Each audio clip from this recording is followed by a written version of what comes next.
Welcome to Jen Bell Yoga. I'm Jen, and in this video, we're going to go over Warrior II pose. Warrior II is one of the most accessible standing postures for most people. There are very few contraindications and very few modifications that are required for this pose.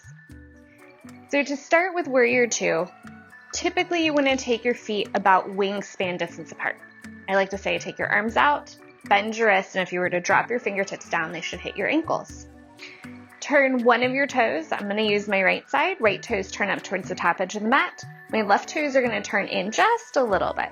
Now, if you're really tight through like your IT band or your tensor fasciata or your calves, this might be a little bit more challenging. And in that situation, it's okay to have your toes facing the long edge of your mat. From here, make sure your hips are nice and level. I was already kind of sassing my hip back. So I'm going to level up my hips, inhale, sweep my arms out to a T, and bend my right knee so my right knee comes over my ankle. Gaze typically goes out of your front hand, so this is my right hand that I'm looking out over. There are a couple variations to this.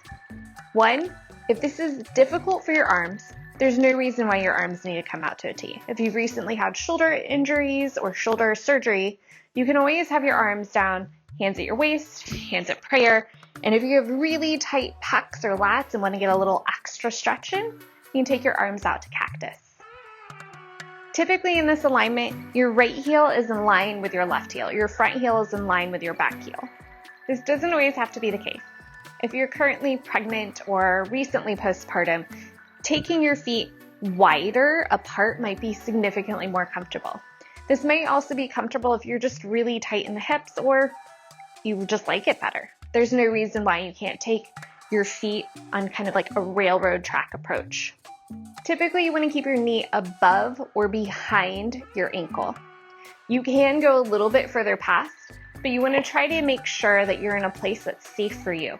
If you go too far past, it can create a lot of strain and stress on the muscles, ligaments, and tendons that support your knee joint. When in Warrior II, you want to keep that knee in line with the toes. Oftentimes I'll see the knee kind of fall inward, and one way we can fix this is at the wall. I like to encourage my students to take their practice to the wall. Here, my left foot is actually a little bit off of the wall. It's about an inch in front of the wall. My right foot is touching the baseboard here.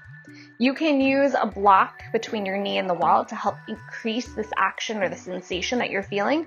Otherwise, in Warrior II, think about pressing the backside of your knee towards the wall.